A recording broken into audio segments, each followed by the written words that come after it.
जय हिंद दोस्तों। एक बार फिर से स्वागत है आपका स्कॉलर्स के डिजिटल प्लेटफॉर्म पर। मैं रवि कुमार जोशी। जैसा कि आप जानते हैं कि हम लोग एक पीवाईक्यू की सीरीज लेके चल रहे हैं और उसी सीरीज के अंतर्गत आज अपन पहुंच चुके हैं 24 सितंबर सितंबर की सेकेंड शिफ्ट पर।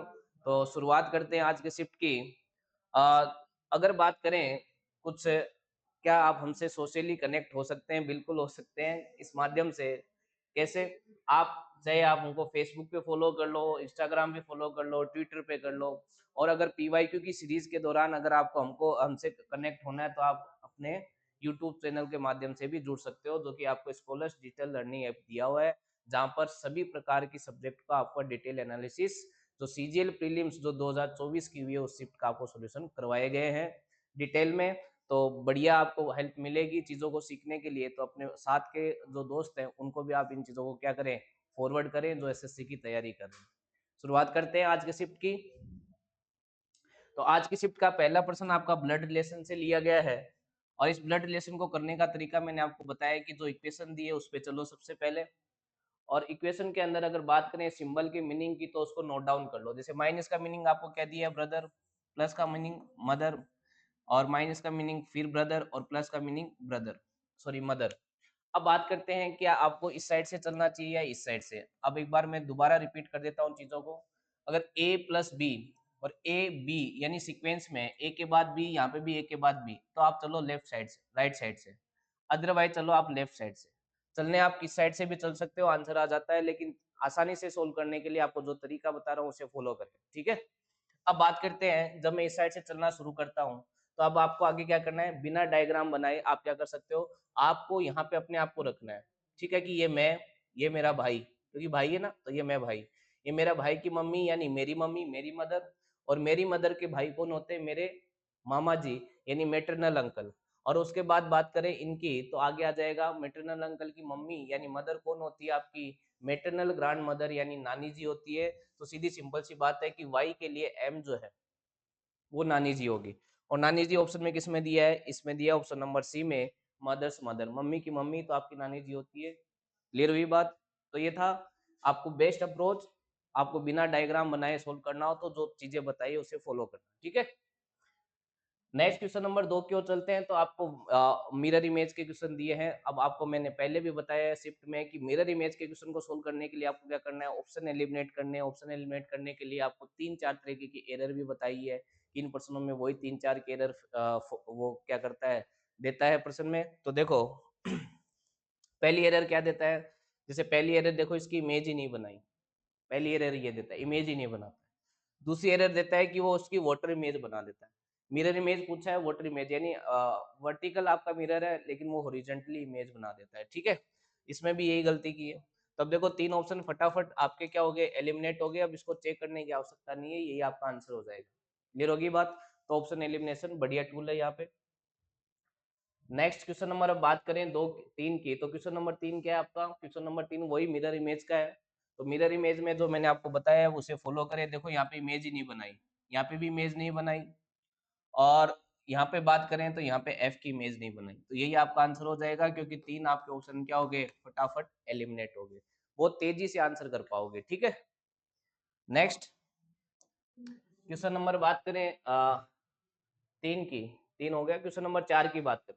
क्वेश्चन नंबर 4 बोला गया है, 4 letter cluster have been given out of which 3 are alike in some manner and 1 is different. कहने का मतलब है कि ये जो 4 चीजें दी है उसमें 3 में कुछ सिमिलरिटी है और एक आपका अलग है, वो आपको बताना है। तो देखो आप इस प्रश्न को कैसे करोगे, जब भी अल्फाबेटिकल ऐसे प्रश्न आए तो आपको पहले अल्फाबेट के क्या लिख लेने हैं, क्रमांक लिख लेने हैं।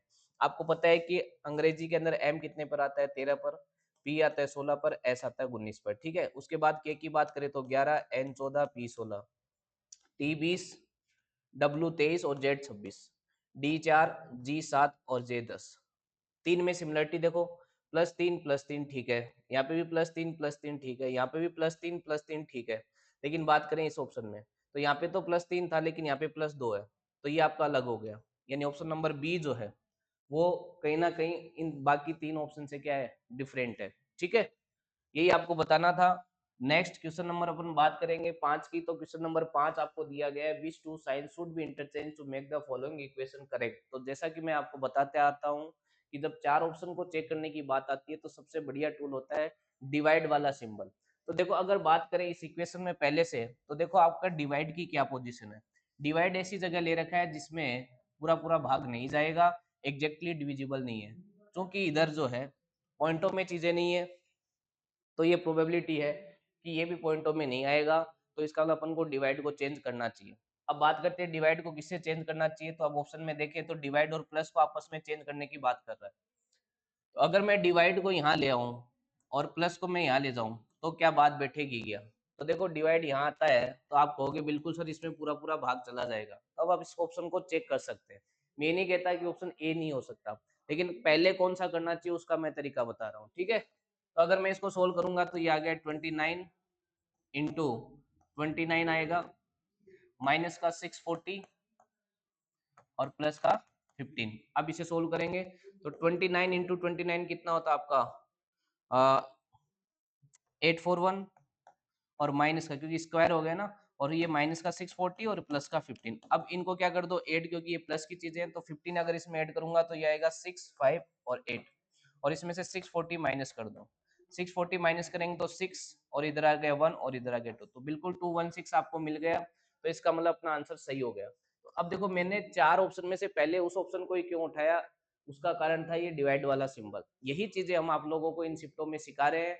तो अगर आपको ये अप्रोच सीखनी है तो आपको सारी शिफ्ट सोल्व कर लेनी चाहिए, बहुत ज्यादा बेनिफिट आपको मिलेगा। ये मेरी बात, ये मेरी गारंटी नहीं, ये हमारी पूरे स्कॉलर्स परिवार की आपकी गारंटी है कि आप इन शिफ्टों से बहुत कुछ सीखोगे, चाहे वो जीके हो, चाहे वो आपका इंग्लिश हो, चाहे वो आपका मैथ्स हो, चाहे वो आपका रीजनिंग हो, ठीक है। नेक्स्ट क्वेश्चन नंबर, अब बात करते हैं क्वेश्चन नंबर 6 की। तो क्वेश्चन नंबर 6 आपको बोला है कि which number will come in place of the question mark if following equation, if plus and minus are interchange and into and divide are interchange.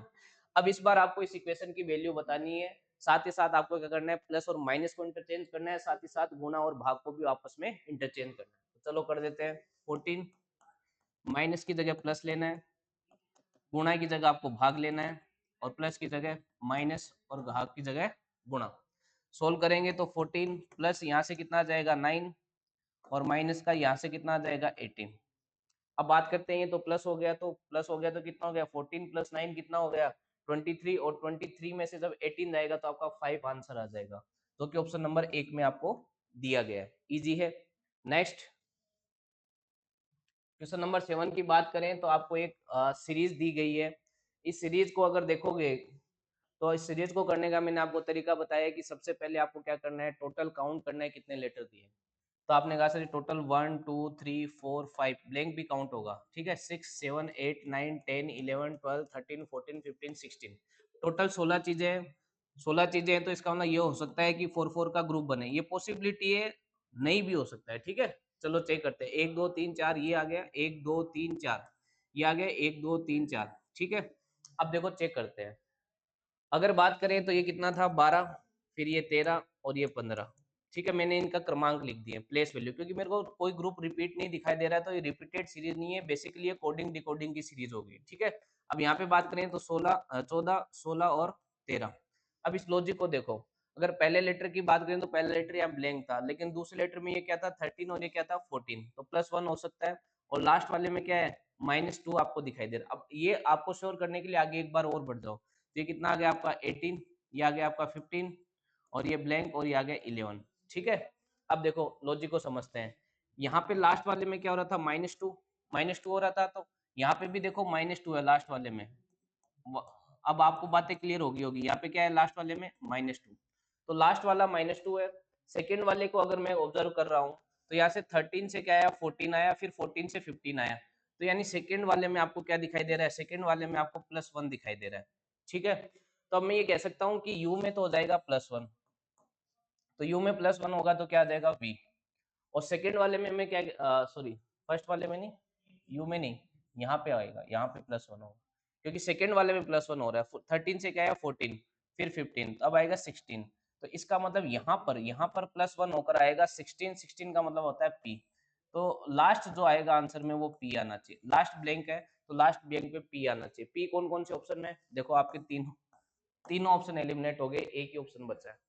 अब आपको पूरा चेक करने की जरूरत नहीं है, अगर आप चाहो तो आप कर सकते हो, अगर बात करें जैसे इसने पहले एन रखा है, यहाँ पे एन रखता तो यहाँ पे क्या आता, एन आता, और यहाँ पे कितना हो गया 14 हो गया। अब लॉजिक को समझ लेते हैं कि यहाँ से 18, 18 से 21 यानी +3 हुआ था पहले में +3 हुआ, तो ये एल है, एल के बाद यहाँ ओ आना चाहिए, क्योंकि पहले लेटर में +3 ओ, फिर +3 आर, फिर +3, ठीक है। तो बिल्कुल देखो एन के बाद ऑप्शन में भी ओ आ रहा है, ठीक है। तो पहले में +3 है, मैं यहाँ पे लिख देता हूँ, पहले लेटर में +3, दूसरे में क्या है +1 है, ठीक है। और थर्ड लेटर में क्या है 14 प्लस 16 प्लस यहाँ पे आएगा 18, 18 वाला आ रहा है ना, यानी +2 है। फिर लास्ट वाले में क्या है, तो आप बोलोगे सर -2 है। अब इस लॉजिक को फॉलो कर लो, आपका आंसर आ जाएगा। देखो +3 करेंगे तो ये आ जाएगा कितना, u में +3 करो तो u में +3 नहीं बेटा, ये क्या गलती कर दी अपन ने, l n आ गया, फिर o आ गया, ठीक है।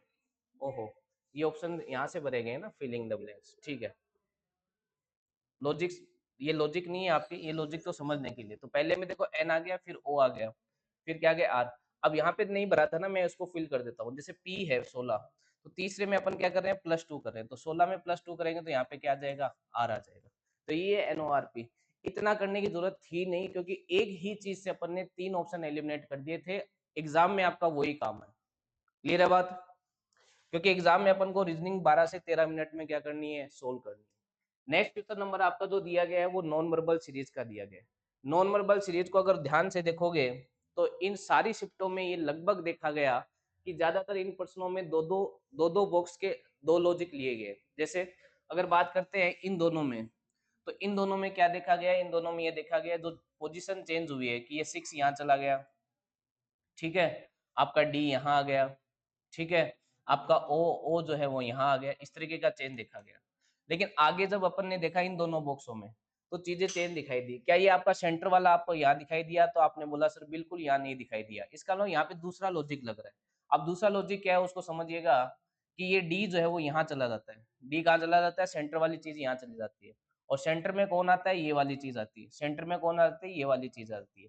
ये दूसरे लॉजिक को फॉलो हो रहा है। अब बस इतना सा देखना, आप आगे बढ़ जाओ। अब यहाँ पे पहला लगेगा और जो क्वेश्चन मार्क आएगा वो दूसरे लॉजिक से आएगा।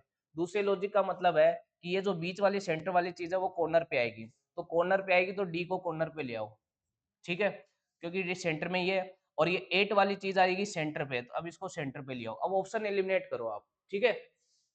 8 सेंटर में होना चाहिए, पहली बात तो ये दो ऑप्शन एलिमिनेट हो गए। और डी कॉर्नर पे होना चाहिए, यहाँ पे डी कॉर्नर पे है, यहाँ पे भी डी कॉर्नर पे है, ठीक है।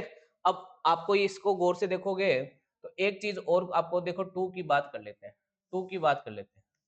यहाँ पे अगर ऑब्जर्व करूं मैं, तो देखो अ, आगे क्या चेंज हुआ, आगे ये चेंज हुआ, पहले ऑब्जर्व यहाँ से करो फिर यहाँ पे रखोगे। आगे ये चेंज हुआ कि ये जो 8 था, ये जो चीज है ये आती है नीचे की ओर, है ना। इसका मतलब है कि ये जो है 6 यहाँ पर आएगा, 6 बीच में आना चाहिए, 6 यहाँ पे आ रहा है, ठीक है। यहाँ पे क्या आ रहा है, ए आ रहा है, तो ये ऑप्शन भी एलिमिनेट हो गया। कितना हो गया आपका, 2 हो गया। क्लियर है बात। इस तरीके से ऑप्शन एलिमिनेशन आपके लिए बेस्ट टूल काम करता है। नेक्स्ट क्वेश्चन नंबर 9 की बात करते हैं, तो क्वेश्चन नंबर 9 बहुत आसान प्रश्न दिया गया है, जिस बच्चे को क्यूब और स्क्वायर वैल्यू याद है, और हर एक शिफ्ट में आपको बताया गया है कि इनकी बहुत ज्यादा इंपॉर्टेंस है। देखो सीधा 11 का आपको क्यूब दिया गया है, और 9 का भी क्यूब, यानी 9 इंटू 9 इंटू 9 दिया है, ठीक है। तो ऐसा कौन से ऑप्शन में दिखाई दे रहा है, तो आप कहोगे सर ये ऑप्शन है, क्योंकि 7 का क्यूब भी क्या होता है 343। और एक बात बताया कि ये सब पढ़ने की जरूरत नहीं है, जहां पे भी आपको इस तरीके के सिंबल देखने मिले, इसका मतलब है ये प्रश्न एनालॉजी यानी सादृश्यता से लिया गया है। क्लियर है बात। नेक्स्ट क्वेश्चन नंबर 10 की ओर चलते हैं। तो क्वेश्चन नंबर 10 जो है वो आपका लिया गया है सादृश्यता से ही, देखो सिंबल ही आ गया, तो सादृश्यता का ये क्वेश्चन है, एनालॉजी का ये प्रश्न है। तो अब इन प्रश्नों में क्या होता है, वो ये देखिए, वो ये कहना चाहता है कि जो रिलेशन इसका और इसका है, वैसा ही रिलेशन कौन से 4 ऑप्शन में आपको दिया गया है। तो देखो सेसेशन और बिगिनिंग की बात करें तो समाप्ति और प्रारंभ, एक तरीके से देखा जाए तो एंड और स्टार्टिंग का मतलब होता है कि ये एंटोनेम है, यानी विलोम शब्द है एक दूसरे के। तो ऑप्शन में अगर बात करें तो प्लूटोनिक और अबेसल, यानी वितलीय और अथाह। देखो प्लूटोनिक वैसे एक वर्ड है जो कहा लिया गया है, जो अपनी भूमि होती है उसके अंतर्गत जो मेग्मा बनता है, उसके ठंडा होने पर जो चट्टान का रूप लेता है उसे कहते हैं प्लूटोनिक, ठीक है। और वैसे इसको मान सकते हो अथाह बहुत बड़ा होता है। तो इस तरीके से ये एक तरीके के सिनोनिम्स ही हैं, एक तरीके के सिनोनिम्स ही हैं, ठीक है, सिमिलर। अगर बात करें एनोमस और मिनिस्कुलस को, तो बिल्कुल विशाल और सूक्ष्म एक दूसरे के एंटोनिम है। यही आंसर हो जाएगा, क्योंकि एंटोनिम ही अपन को देखना है, विलोम शब्द ही देखना है। जुनून समस्या का तो कोई मतलब ही नहीं है, कोई एंटोनिम का रिलेशन नहीं है। इनक्रेडिबल और मैग्निफिसेंट, इसका मतलब भी आपका सिनोनिम्स ही होता है, लेकिन इसको अपन को नहीं देखना है, अपन को तो एंटोनिम चाहिए। तो इसका आंसर क्या हो जाएगा? Option number B. ये बेसिकली इंग्लिश का प्रश्न है, जिसको इंग्लिश का छोटा सा नॉलेज है वो इस क्वेश्चन को आराम से कर देगा। ठीक है, नेक्स्ट क्वेश्चन नंबर 11 की बात करें तो एक आपको आसान सी नंबर सीरीज दी गई है, और इस नंबर सीरीज में अगर देखे जाओगे तो आप देखो, आपको इस नंबर सीरीज में दिया गया है +5, +7, और आगे कितना दिया है तो आप बोलोगे सर +9, और आगे क्या दिया है +11। तो क्या ये आपको विषम संख्या नहीं दिख रही है क्या? क्या ये जो लॉजिक है वो ओड संख्याओं का नहीं दिख रहा क्या? तो आप बोलोगे हाँ सर। तो 5, 7, 9, 11, उसके बाद क्या आता है +13, +13 करेंगे तो क्या आ जाएगा 50, आपका आंसर आ जाएगा। बताओ, यहाँ से आप बनोगे एसएससी सीजीएल के थ्रू इंस्पेक्टर, और ये आसान प्रश्न आपसे पूछे जा रहे हैं। ठीक है, नेक्स्ट क्वेश्चन नंबर 12 की बात करें तो देखो, फिर से एक नॉन वर्बल सीरीज ली गई है, तीसरा प्रश्न नॉन वर्बल सीरीज से लिया गया है। लेकिन अगर आप इस प्रश्न को देखोगे तो जो बच्चे होते हैं ना, छोटे छोटे, जिनको 6th 7th में भी आजकल रीजनिंग सिखाई जा रही है, वो बच्चा भी इस क्वेश्चन को आराम से कर देगा। कैसे? देखो, इसमें कितना टाइम बज रहा है तो आप बोलोगे सर 2, इसमें कितने हैं 4, 6, तो 2, 4, 6, अब 8। ठीक है, अब क्या आना चाहिए 10 आना चाहिए। तो कौन से ऑप्शन में आपका 10? ऑप्शन नंबर सी के अंदर। ये इतना आसान क्वेश्चन आपसे पूछा गया। नेक्स्ट क्वेश्चन नंबर 13 की बात करें तो क्वेश्चन नंबर 13 आपका साइलो का दिया गया है, न्याय निगमन का दिया गया है। तो इन प्रश्नों में अपन को क्या करना होता है? वेन डायग्राम बनाना होता है। किसके थ्रू? स्टेटमेंट के थ्रू। जैसे इसमें कहा गया है ये वाला, ठीक है, तो स्टेटमेंट से अपन वेन डायग्राम बनाते हैं, ऑल नेकलेस आर स्क्वायर, तो ऑल नेकलेस आर स्क्वायर का वेन डायग्राम ये बन जाएगा। ठीक है, उसके बाद क्या बोला? सम स्क्वायर आर सर्किल, तो सम स्क्वायर आर सर्किल का वेन डायग्राम ये बन गया। ठीक है, फिर आपको क्या बोला? नो सर्किल इज रिंग, तो नो सर्किल इज रिंग का आपका डायग्राम ये बना। वेन डायग्राम कंप्लीट है। अब कंक्लूजन पे आ जाओ। नो स्क्वायर इज रिंग, क्या कोई भी स्क्वायर आपका रिंग नहीं है? बिल्कुल आप ये नहीं कह सकते, क्योंकि ये स्क्वायर है। ठीक है, और इसका रिंग के साथ रिलेशन वेन डायग्राम नहीं बता रहा है। हाँ, इतना जरूर बता रहा है कि सम स्क्वायर आर नॉट रिंग, ये क्योंकि ये जो सर्किल है, ये जो आपका क्या है, ये सर्किल है, वो क्या नहीं है? रिंग नहीं है। ये सर्किल रिंग नहीं है, तो इसका मतलब ये छोटा सा पार्ट, स्क्वायर का छोटा सा पार्ट रिंग नहीं है, लेकिन पूरा स्क्वायर रिंग नहीं है, ये कहना आपका गलत है। ठीक है, नो रिंग इज सर्किल, जब सर्किल ही आपका रिंग नहीं है तो रिंग का सर्किल होना भी पॉसिबल नहीं है। ये बात आपकी सही है। सम स्क्वायर आर नेकलेस, बिल्कुल सम स्क्वायर, देखो ये पूरा स्क्वायर है और ये छोटा सा पार्ट नेकलेस ने आप लोग घेर रखा है, इसका मतलब सम स्क्वायर आर सर्किल आपका क्या है? सही। तो ओनली सेकंड और थर्ड आपको कौन से ऑप्शन में दिया गया है? ऑप्शन नंबर बी में दिया गया है। क्लियर है? वेन डायग्राम बनाओ, आसानी से आगे चल जाओ। ये था आपका question number 13। Next question number 14 की ओर चलते हैं।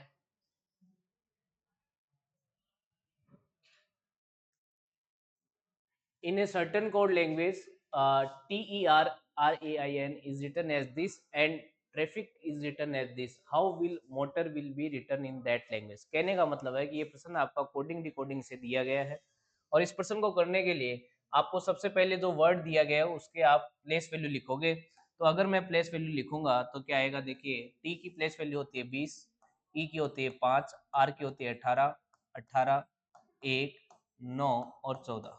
ठीक है, उसके बाद अगर इसकी प्लेस वैल्यू की बात आएगी तो वी की होती है 22, ई की 5, 20, 20, 1, 9 और 16। अब लॉजिक को समझेंगे तो देखो, 20 से हुआ 22 यानी +2, फिर आपका 5 का क्या रह गया? 5 ही रह गया। ठीक है, फिर यहाँ पे दोबारा क्या हुआ? +2। ठीक है, फिर 18 से भी आपका क्या हुआ? +2। ठीक है, फिर 1 से आपका क्या रह गया? 1 ही रह गया। फिर 9 का आपका क्या रह गया? 9 ही रह गया। फिर 14 पे आपने क्या देखा? +2। ऐसा क्या हुआ? ऐसा क्यों हुआ? वो देखिए, इस वर्ड में जो लॉजिक है वो ये है, जो भी कॉन्सोनेंट है उस पे तो किया गया +2, और जो भी वोवेल है उसमें अनचेंज किया है। ठीक है, कोई चेंज नहीं है। यानी ये जो लॉजिक है वो ये है कि जो व्यंजन है उसमें तो +2, और जो स्वर है उसमें कोई चेंज नहीं है। क्यों? क्योंकि 5 यानी आपका ई जो है वो व्यंजन स्वर में आता है। स्वर में कौन कौन सी चीजें आएंगी मैं बता देता हूँ। ए, ई, आई, ओ, यू, ये सब क्या हो गए? आपके स्वर हो गए। तो ये जो लेटर है उनको तो किया है अनचेंज, और बाकी कॉन्सोनेंट को क्या किया गया? +2 किया गया है। बस इसी लॉजिक को फॉलो करते हुए जो आपको मोटर का पूछा है, तो देखो एम क्या है आपका व्यंजन है, कॉन्सोनेंट है, प्लस टू होगा तो क्या आ जाएगा ओ। ओ जो है आपका वोवेल है तो सेम रह जाएगा। टी आपका कॉन्सोनेंट है तो प्लस टू होगा जो कि कितना आ जाएगा वी। ठीक है, फिर ओ का ओ ही रहेगा, फिर आर में क्या हो जाएगा प्लस टू हो जाएगा। ओ ओ वी ओ टी आपका आंसर हो जाएगा। ओ ओ वी ओ टी आपको ऑप्शन नंबर 3 में दिया गया है। क्लियर है बात? ये था आपका question number 14। Next question number 15 की ओर चलते हैं। क्वेश्चन नंबर 15 आपको दी गई है अल्फाबेटिकल सीरीज। अल्फाबेटिकल सीरीज को सोल्व करने के लिए क्या करते हैं, जो दिया गया है उसकी प्लेस वैल्यू लिखते हैं। तो एच की कितनी होगी 8, के की 11, पी की 16, टी की 20। उसके बाद जे का क्रमांक 10, 12, 14 और 19। लॉजिक को समझते हैं। तो यहाँ पे आपको प्लस टू देखने मिला, ठीक है। यहाँ पे प्लस वन देखने मिला, ठीक है।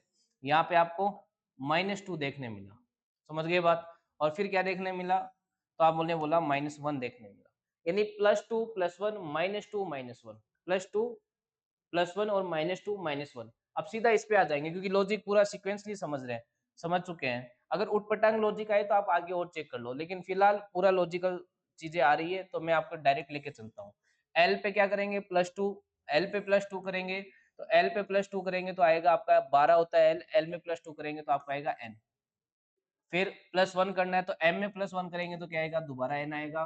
फिर एल में माइनस टू होगा, माइनस टू होगा तो कितना आ जाएगा जे आ जाएगा, ठीक है। और आर में माइनस वन होगा, आर होता है 18 तो माइनस वन 17, 17 पर आता है आपका क्यू। तो एन एन जे क्यू आपका आंसर हो जाएगा। एन एन जे क्यू आपको ऑप्शन नंबर 1 में दिखाई दे रहा है। क्लियर है? तो अल्फाबेटिक सीरीज को करने के लिए भी आपको क्रमांक याद होने चाहिए।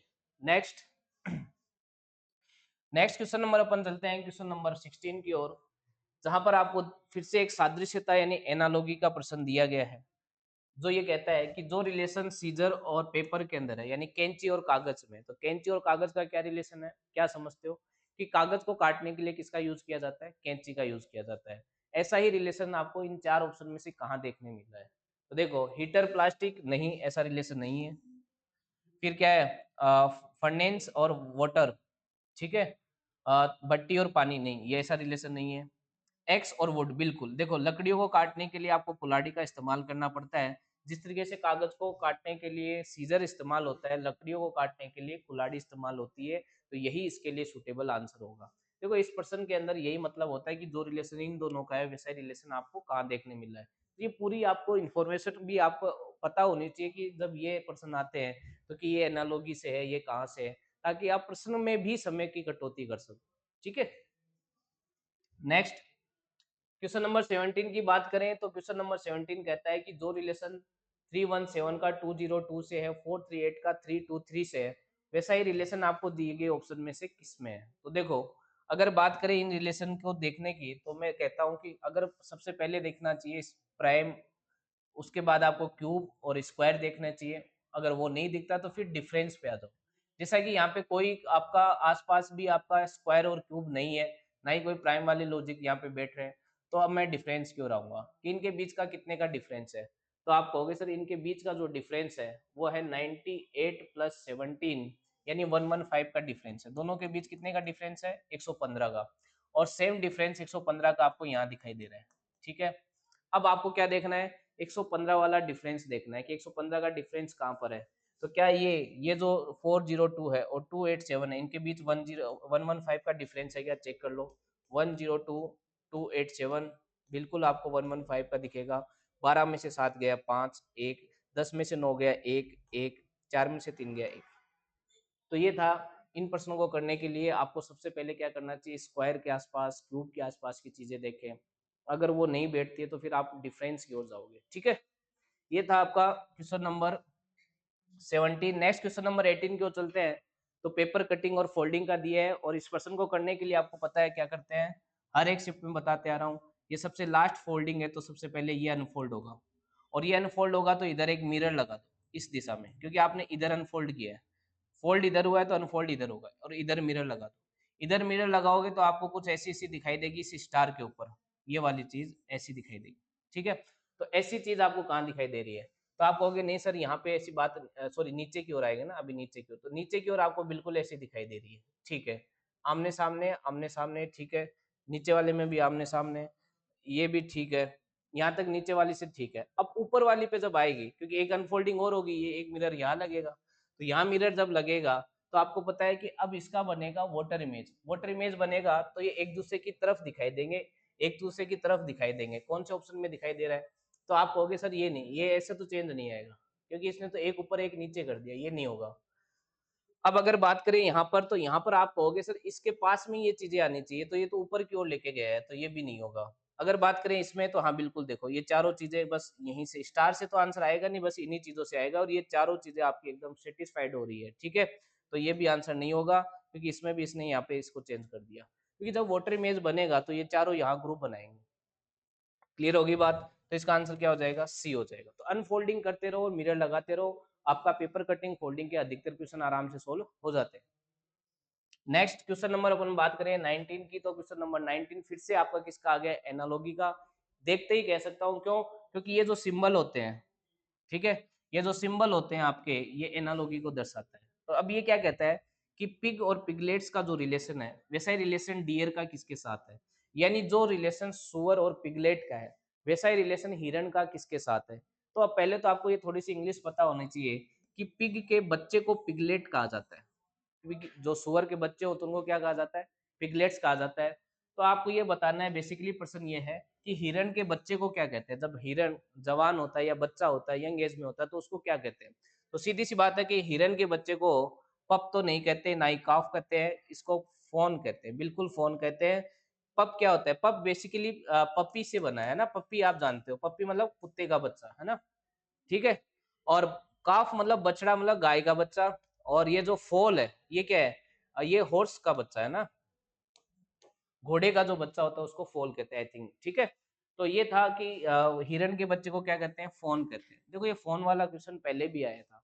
एसएससी ने एक ही क्वेश्चन को 2 तरीके से ज़रूर पूछा, लेकिन वहाँ पर भी उसने डियर का ही पूछा था बच्चे का नाम, ठीक है? तो ये है शिफ्ट करने के आपके बेनिफिट्स, कि आपको पता होगा कि आपको क्या-क्या पढ़ना और क्या-क्या करना है, ठीक है? नेक्स्ट क्वेश्चन नंबर 20 की ओर चलते हैं। तो फिर से आपका एक कोडिंग डिकोडिंग का प्रश्न दिखाई दे रहा है, जहाँ पे बोला गया है कि in a certain code language IFF coded as 21, साथ ही साथ एआरबी कोडेड एज 21। तो बताओ के ए डब्ल्यू को क्या लिखा जाएगा? तो देखिए, अगर आईएफएफ को 21 लिखा है तो कैसे लिखते हैं? तो देखिए, अगर मैं बात करूँ इनके प्लेस वैल्यू यानी क्रमांकों की, तो आई का क्रमांक होता है 9, एफ का होता है 6 और इसका भी 6, ठीक है? अब जब आप इसको ऐड करोगे तो आपको क्या मिल जाएगा? 21 मिल जाएगा। तो ये हो सकता है कि जो क्रमांक है, जो प्लेस वैल्यू है, उनका एडिशन यहाँ पे लिख रहा है। आगे चेक कर लो, एआरबी का 1 प्लस 18 प्लस 2, तो ये बिल्कुल 21 आ रहा है। इसका मतलब प्लेस वैल्यू का आपको एडिशन करना है। तो सीधी सी बात है, क्या पूछा है? सी ए डब्ल्यू का, तो सी का होता है 3, ए का होता है 1 और डब्ल्यू का होता है 23। तो 23 प्लस 1 कितना हो गया? 27, जो कि आपको ऑप्शन नंबर 3 में दिखाई दे रहा है। क्लियर है बात? नेक्स्ट क्वेश्चन नंबर बात करते हैं 21 की, तो यहाँ पे बोला गया है the position of how many letters will remain unchange. कितने जो अक्षरों की पोजीशन है वो अनचेंज रहेगी if all the letters in the word asteroid are arrange in English alphabetical order. कहने का मतलब है, इस वर्ड को आप पहले इंग्लिश अल्फाबेटिकल ऑर्डर में अरेंज करो।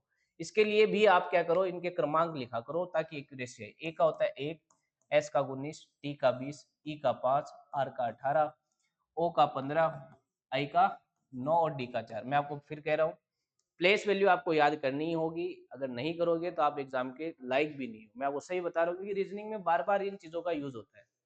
अब बात करते हैं, इनको अरेंज करना है, तो सबसे पहले 1 ही आएगा बिल्कुल, फिर क्या आएगा? 4, उसके बाद 5, उसके बाद क्या है? 9, उसके बाद 15, उसके बाद 18, फिर के बाद 19 और लास्ट में 20। कितनी चीजें चेंज है? आपने कहा सर एक ही अनचेंज है। चेंज नहीं, कितनी चीजें अनचेंज है? एक ही अनचेंज है, तो इसका आंसर क्या हो जाएगा? 1, ओनली 1। क्लियर है बात? तो ये था आपका question number 21। Next question number अपन 22 की ओर चलेंगे। क्वेश्चन नंबर 22 आपको दिया गया है कि एक ही डाइस की दो फॉर्म दिखाई दे रही है। दो अलग-अलग डाइस नहीं है, एक ही डाइस है, उसकी उसको दो तरीके से रोटेट करके दिखाया गया है। फिर आपको इस प्रश्न में क्या पूछता है? किसी ना किसी के अपोजिट पूछा होगा, बिल्कुल देखो। आपको बोला है कि x के विपरीत क्या होगा? x के विपरीत यानी x के अपोजिट क्या होगा? तो आपको क्या करना है, इन दोनों को ऑब्जर्व करना है और ये देखना है कितनी चीजें कॉमन है। तो आपने कहा सर यहाँ पे भी जे है और यहाँ पे भी जे है, इसके अलावा कुछ कॉमन नहीं है। जब जो एक ही चीज कॉमन होती है तो कंडीशन नंबर फर्स्ट होती है, ठीक है, और कंडीशन नंबर सेकंड जब दो चीजें कॉमन हो। जब एक भी चीज कॉमन नहीं होती तो कंडीशन नंबर थर्ड अप्लाई होती है। सेकंड आने पे क्या करते हैं, थर्ड आने पे क्या करते हैं, प्रीवियस मैंने चीजों में प्रीवियस जो आपकी पीवाईक्यू शिफ्ट रही है उनके अंदर बताया है। फिलहाल अपन बात करेंगे फर्स्ट कंडीशन की, जहाँ पे एक ही चीज कॉमन हो। तो जब एक ही चीज कॉमन आए तो अपोजिट किसके पूछे उस पर ध्यान मत दो। जो भी आपको कह रहा है कि ये चीज कॉमन है उससे दोनों तरफ क्लॉकवाइज घूम जाओ। आप क्लॉकवाइज घूम जाओ चाहे एंटी क्लॉकवाइज, लेकिन जब इसमें क्लॉकवाइज तो इसमें भी क्लॉकवाइज, इसमें एंटी क्लॉकवाइज तो इसमें भी क्या घूमना होगा, एंटी क्लॉकवाइज। तो सीधी सी बात है, यहाँ पे क्लॉकवाइज घूमेंगे तो जे, ई और टी। अब यहाँ पर घूमेंगे तो जे के नीचे जे लिखना है, फिर क्या आ गया आई, और फिर क्या आ गया एक्स। तो अब कह सकते हो टी के अपोजिट एक्स, ई के अपोजिट आई, और इस जे के अपोजिट वैसे तो कैन नॉट डिटरमाइन होता है, लेकिन इसने 6 सरफेस दे रखी है। तो 6 सरफेस दे रखी है, तो जो यहाँ पे अभी आपको देखने नहीं मिली है वो है ओ। तो इस जे के पीछे क्या हो जाएगा ओ। फिलहाल आपको एक्स के पीछे पूछा है तो एक्स का आंसर क्या हो जाएगा, एक्स के पीछे टी हो जाएगा आपका। एक्स के पीछे क्या हो जाएगा, टी हो जाएगा। ई के पीछे क्या हो जाएगा, आई हो जाएगा, और साथ ही साथ जे के पीछे ओ हो जाएगा। क्लियर हुई बात। नेक्स्ट क्वेश्चन नंबर 23 की ओर चलते हैं। तो क्वेश्चन नंबर 23 क्या कहता है, देखिए, the second number in the given number pair is obtained by performing certain mathematical operation on the first number। कहने का मतलब है कि आपको यहाँ पर दो नंबर दिखाई दे रहे हैं, जैसे ये पहला नंबर है और ये दूसरा, तो ये किसी ना किसी मैथमेटिकल ऑपरेशन को फॉलो कर रहा है। अब इसमें चार में से तीन जगह तो जो पैटर्न है वो सेम रहेगा, एक आपका अलग रहेगा। कहने का मतलब है इन ब्रीफ आपको क्लासिफिकेशन यानी वर्गीकरण करना है, ठीक है, ऑड वन आउट निकालना है। तो देखो, अगर बात करें इनके अंदर, इन तीनों के अंदर, तो मैं ये कह सकता हूँ कि एन स्क्वायर प्लस एन लग रहा है। क्या लग रहा है, N square plus N. N square plus N का मतलब है कि 13 का स्क्वायर प्लस 13 करोगे तो 182 आ जाएगा। 13 का स्क्वायर 169 प्लस 13 करेंगे तो 182 आ जाएगा। इसी तरीके से 25 का स्क्वायर प्लस 25 करोगे तो 650 आ जाएगा। 23 का स्क्वायर 529 होता है, प्लस 23 करेंगे तो क्या आ जाएगा, 552 आ जाएगा। तो ये तो तीन में सिमिलरिटी होगी।